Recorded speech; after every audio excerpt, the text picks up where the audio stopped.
All right, so today we're gonna dive into this YouTube video. Okay. And the title of this video is a real attention grabber. Trump ordered Boeing to make a new jet and name it after him. Wow. Okay. This is from the YouTube channel The Ring of Fire. Okay. And we've got the transcript right here. All right. And we're gonna try to unpack some of these claims about this alleged directive to Boeing to build a new fighter jet. So basically what we're trying to figure out is whether or not this is true. Yeah, like what's going on here? Yeah, exactly. So the video starts off by stating that Donald Trump, while in the Oval Office, with Pete Hegseth present, announced that he'd instructed Boeing to build this new fighter jet. Okay, so right off the bat, we've got a pretty specific claim here. Yeah, and it's interesting because the transcript doesn't actually offer like any kind of independent confirmation of this meeting or like a direct quote. Like a paper trail. Yeah, it's just presented as a statement within the video. Gotcha.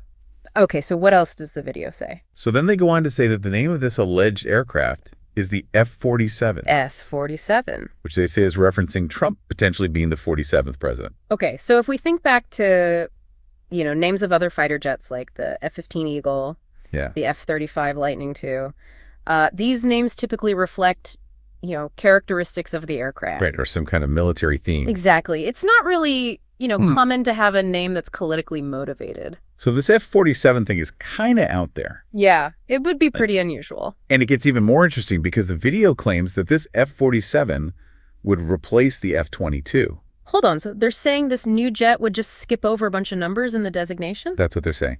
That's strange because typically new generations or upgrades to fighter jets follow a more sequential pattern. Right, like we saw with the progression from the F-14 to the F-A-18. Exactly. So this whole skipping numbers thing is another red flag. Yeah, for sure. And then they drop another bombshell. They mention a $20 billion contract awarded to Boeing for this F-47 project. Okay, $20 billion. That's a huge amount of money for a brand new fighter jet program. Right, and usually that kind of investment involves years of development testing. Well, multiple stages of approval. Exactly. For the Department of Defense and Congress. So for the president to just, directly order this and bypass all those procedures, that would be really out of the ordinary. Yeah, it just doesn't seem likely. And then they kind of pile on by bringing up Boeing's recent safety issues. Oh, yeah, I remember those. Which makes you wonder about, the feasibility and the oversight of a project this big.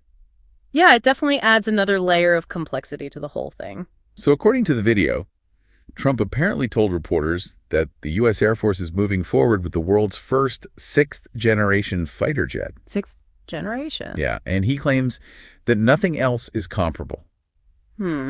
Interesting. When we talk about sixth-generation fighter jets, we're talking about, major advancements in technology. Right, like enhanced stealth, network-centric warfare capabilities. Yeah. Maybe even directed energy weapons. Exactly. So for Trump to claim that this is the world's first and that there's nothing else like it, that would require some serious evidence and official announcements from defense agencies. But here's where things get really weird. Okay. Trump also reportedly said that this experimental design has been secretly flying for almost 5 years. Wait a minute. So this jet that he supposedly just ordered has already been flying for 5 years in secret? That's what the video claims. But wouldn't that mean that development started under the previous administration? Yeah, it seems like there's a problem with the timeline here. Yeah, a 5-year development cycle doesn't really line up with the idea of Trump giving a recent order for a brand new design. And it kind of makes you wonder about the whole, secret jet named after a future presidency thing. Yeah, it sounds a little too Hollywood. A little bit. So what else does the video say? Well, they go on to talk about the cost, that $20 billion. Right. And they link it to potential cuts to social programs like medical research, Medicaid, Medicare, Social Security, education. So they're framing it as a matter of priorities. Exactly. Should we be spending billions on this fighter jet when there are other important needs? Yeah, that's a valid point for discussion. Absolutely. And then the video kind of wraps up by speculating about Trump's motivations. Okay, what do they say? They suggest that it's all about vanity and, trying to create a legacy. A legacy with a fighter jet named after him. Yeah, and they even question whether the public will even make the connection between the F-47 and Trump. That's a good question. I mean, would people really associate a fighter jet with a specific president?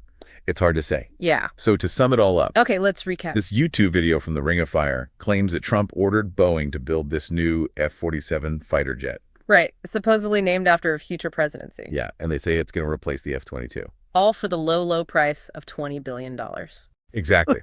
But they also highlight Trump's statements about this sixth-generation jet that's supposedly been flying in secret for years. Yeah, which is where the timeline gets a little fuzzy. Exactly. And it raises a lot of questions about the cost, the timeline, the motivations behind these claims. It's a lot to unpack. It really is. So what do you think this all says about, the stories that can pop up around political figures and defense contractors and like the way military technology is perceived by the public? It's interesting, right? Because it seems like there's this tendency to attach symbolism and meaning to these, powerful machines. Yeah, they kind of become these larger-than-life representations of national strength and technological prowess. Exactly. And I think it's important to be aware of that when we're evaluating these kinds of claims. Yeah, to kind of step back and think critically about the information we're being presented with. Because it's easy to get caught up in the hype. Absolutely. But we always have to remember to look for the facts. And to consider all sides of the story. Exactly. All right, well, that's about all the time we have for today's deep dive. Okay. We hope you enjoyed it. Yeah, thanks for listening, everybody. And be sure to join us next time as we continue to explore the fascinating world of, all this stuff. All this stuff, exactly. See you then.